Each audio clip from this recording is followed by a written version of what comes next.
네, 오대영 라이브의 간판 코너 단도직입. 오늘 새로운 손님이 왔습니다. 박수현 더불어민주당 의원, 어서 오십시오. 안녕하십니까? 예, 제가 다른 방송에서는 여러 차례 뵀는데 네. 이 자리에선 처음입니다. 오대영 라이브에 꼭 출연해보고 싶었습니다.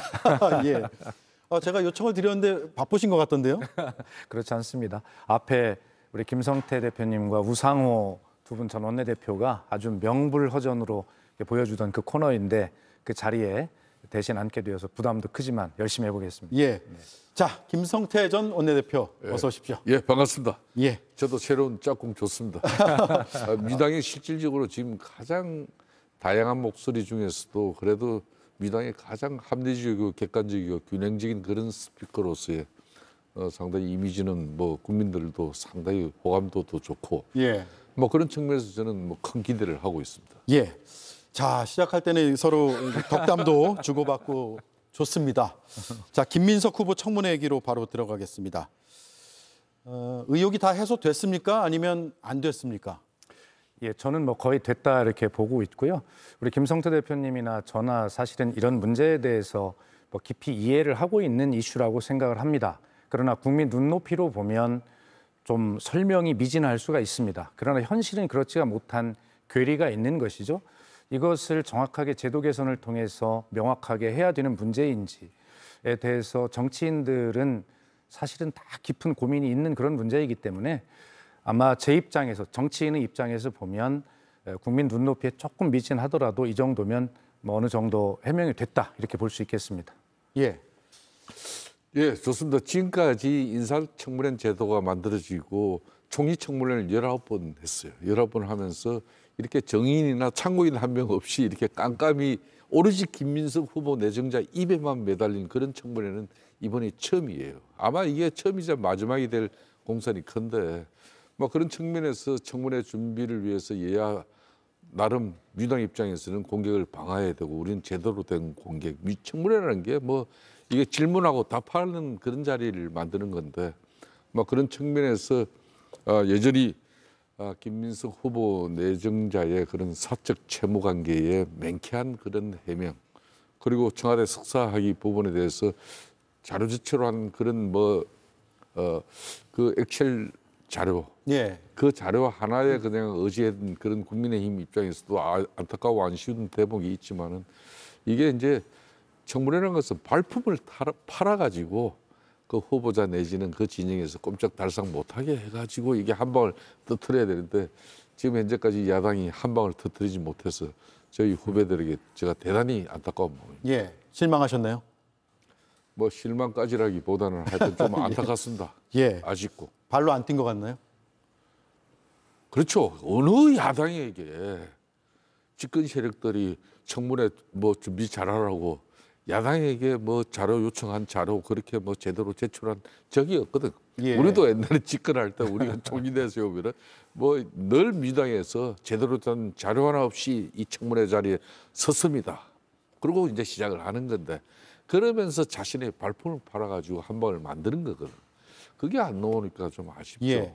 자, 그 증인이 한 명도 없다라는 것을 조금만 더 짚어볼게요. 예.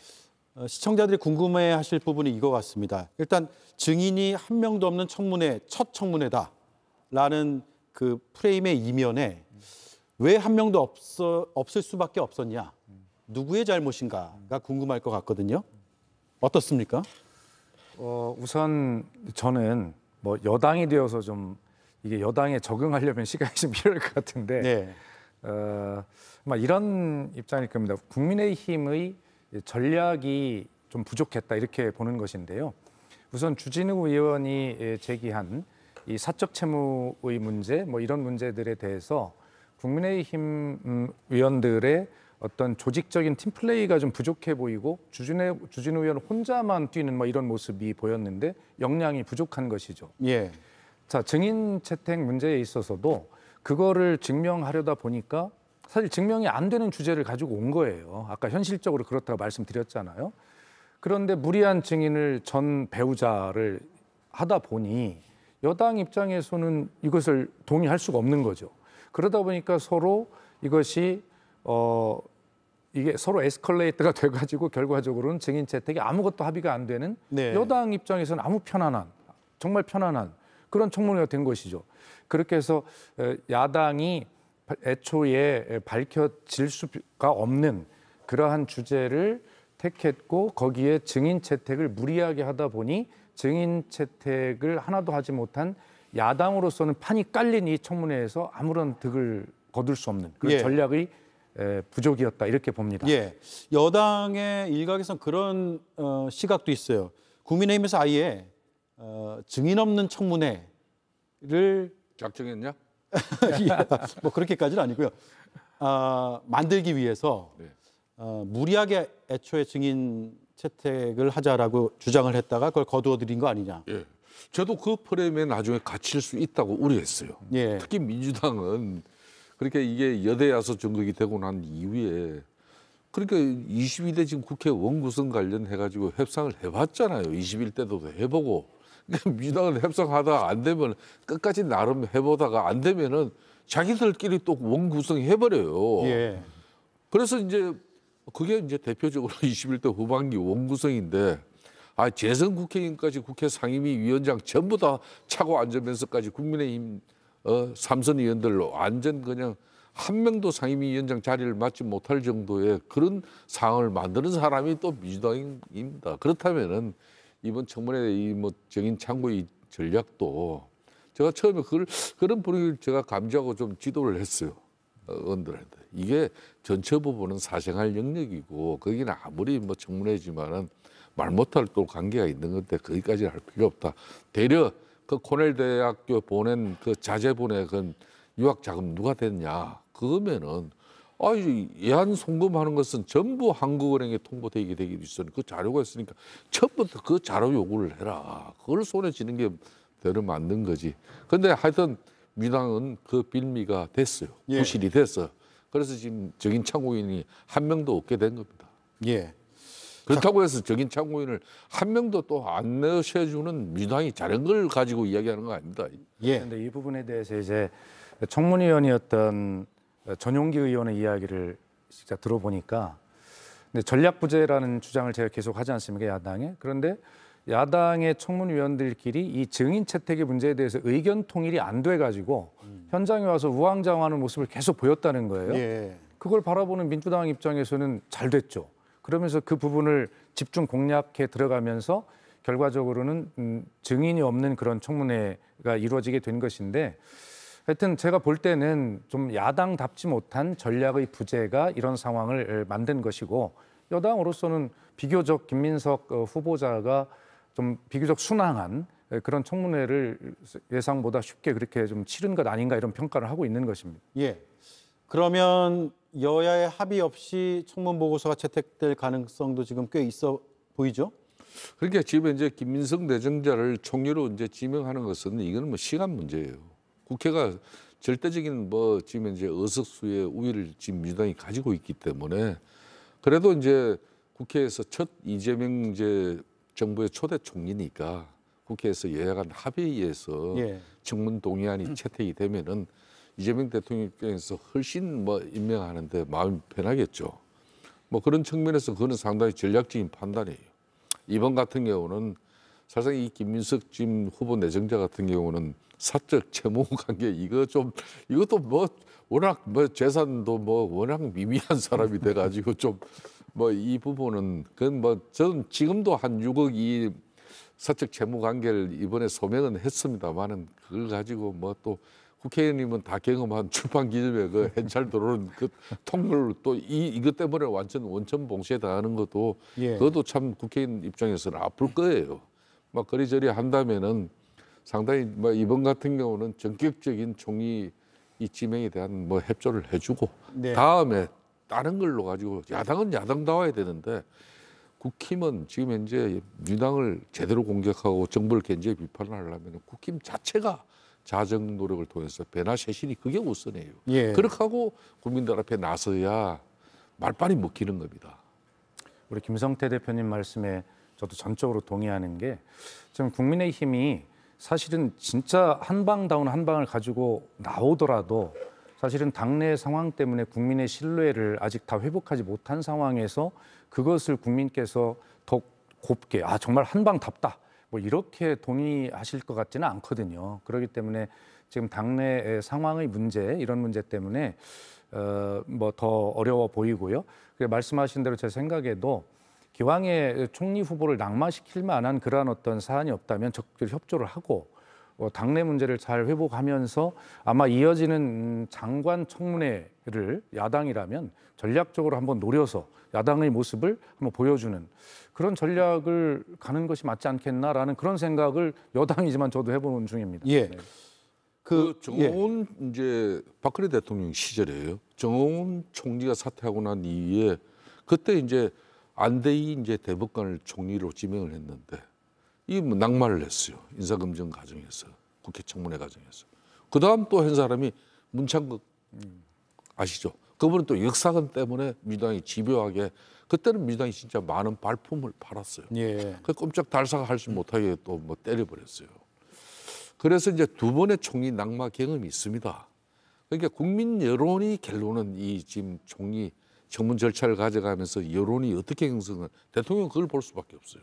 그러니까 김민석 지금 현재 내정자를 낙마시킬 수 있는 유일한 힘은 국민 여론인데 그 국민 여론을 지금 현재 이번 청문회 이 과정을 통해서 국민의힘이 여론을 형성했냐 이걸 볼 문제죠. 예. 그렇죠. 일단 팩트가 있어야 되고 그 사실관계에 대한 또 비판적인 여론이 일어날 수 있는 그런 시각이 필요한데 지금 그런 상황으로 보이지는 않는다라는 대통령이 뭐 거죠. 지금 아무리 국회 입법 뭐 의석이 지금 민주당이 절대적으로 뭐 과반 지금 의석이 넘으니까 과반 의결이면 되거든요. 예. 그러니까 단독으로 할 수도 있지만은 국민 여론이 악화돼 있고 그러면은 쉽게 임명하지 예. 못합니다. 자, 그 6억 원에 대해서 마지막으로 질문드리고 다음 주제로 넘어갈게요. 예. 그 6억 원 중에서 2억 원 정도는 처가에서 지원을 받았다라고 예. 소명을 했고 나머지 4억이 두 차례 출판 기념에 또 경사가 있어서 들어온 금액으로 했다는데 국회의원이면 이 정도 약 4억 원 정도 되는 것 같은데 이 정도의 금액이면 뭐 납득할 수 있는 금액입니까? 아니면 과하다고 생각하십니까? 우선 뭐 저처럼 별 큰 경력이 없는 뭐 그런 초재선 국회의원들과 차이는 좀 있지 않겠습니까? 예. 우리 김성태 대표님과 저하고는 많은 차이가 있겠죠.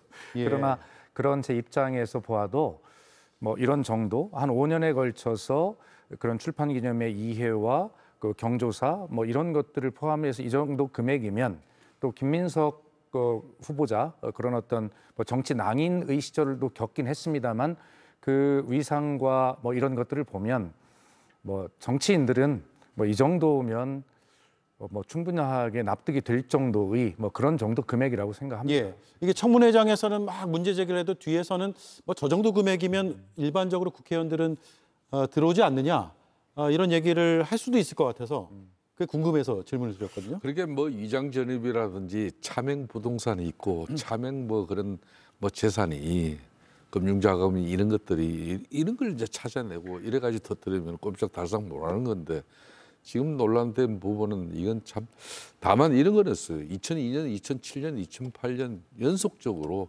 정치자금법 위반으로 해서 처벌받고 그것도 추징금 내고 네, 법적 책임을 졌죠. 이렇게 쭉 해서 본인 나름에는 만전을 기한다고 이렇게 또 쪼개기 차입 형식으로 이렇게 이제 근거를 남겨놓은 건데 뭐 이 부분은 본인도 이제 앞으로 절대적으로 많은 정치인들에게 저렇게 해서는 또 안 되는 걸 또 이번에 남긴 건데 뭐 이 부분에 대해서는 뭐 정치인의 한 사람으로서 뭐 18년 낭인 생활하면서 많이 쪼달린 사람이에요. 나는 좀 더 올 마지막 정도는 솔직히 국민의힘 의원들 고생은 하셨지만은 제가 18년간 낭인 생활을 하면서 정말 경제적으로 어려웠다. 그러다 보니까 여기저기 지인들한테 신세 좀 졌다. 여차 잘못하면 이건 뭐 또 정치자금법 위반이 되고 또 공직자 재산 신고 또 위반으로 또 걸리고 뭐 그리저리 말 못한 사인도 있으니까 널리 해량해 주시고 앞으로 이거 유념하고 제가 잘하겠습니다. 이렇게 하면 딱 끝나는 거예요. 예. 근데 문제는 김민석 의원이 전혀 그럴 지금 자세가 안 돼 있고 그렇다면은 야당 입장에서는 제대로 된 한방 거리를 만들고 국민 여론을 확 땡길 수 있는 그런 걸 해야 되는데 그게 좀 아쉽죠. 요 지점에서 한 말씀만 꼭 보태고 싶은 것이 국민 여러분께서 아마 이렇게 생각하실 수 있겠습니다. 정치인들 전체가 보면 야, 국민 눈높이와 너무 동떨어진 사람들이구나. 몇 억씩을 받아? 이렇게 당연히 생각하시게 될 겁니다.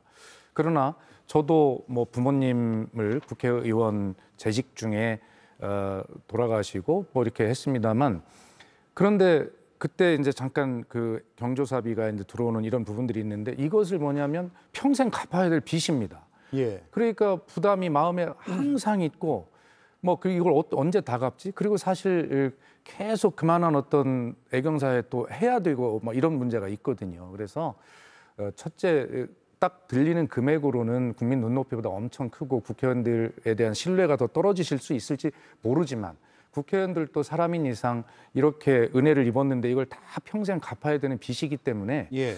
사실은 이렇게 눈에 보이는 액수와 실질적인 것들은 큰 차이가 있을 수 있다는 점도 국민 여러분께 꼭 좀 한 말씀을 드려보고 싶습니다. 예. 그건 아마 일반인들도 마찬가지인 것 같아요. 우리 대중들, 시청자들도 경조사비를 받으면 그것이 그냥 오롯이 수익처럼 느끼는 분들은 거의 없을 거예요. 내가 평생을 살아가면서 받은 분들한테 또 그만큼을 갚아야 된다라는 생각은 하기 마련이니까요. 알겠습니다.